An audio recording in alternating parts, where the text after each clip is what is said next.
जय जगन्नाथ बंधु मैंने डीकेएमएस हूँ गोटे नॉन प्रॉफिटेबल इंटरनेशनल ऑर्गेनाइजेशन जहाँकि ब्लड कैंसर पेशेंट मानू ब्लड स्टेम सेल डोनर मानू खोजार साहाय्य करे।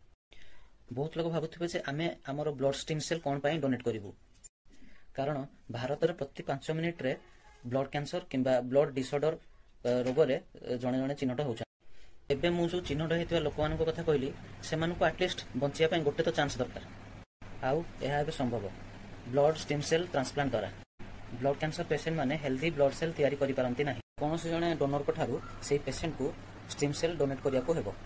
जेमिति समस्तंकर ब्लड ग्रुप अलग अलग सेमिति समस्तंकर स्टेम सेल भी अलग अलग होता है आ सेटा को एचएलए टाइप कहंती।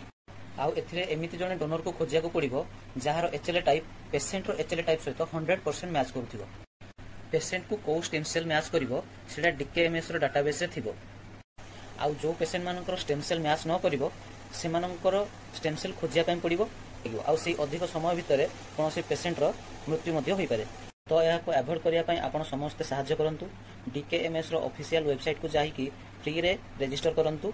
रजिस्टर कर सारला परे आपण घर एड्रेस रे गोटे स्वाब किट कोरियर रे आसीबो आउ जोथिरे आपण माने समस्ते आपण पार्टी भितर सैंपल देबे। सही सैंपल डीकेएमएस रे टेस्ट हेकी तांकर डाटाबेस रे रहिबो।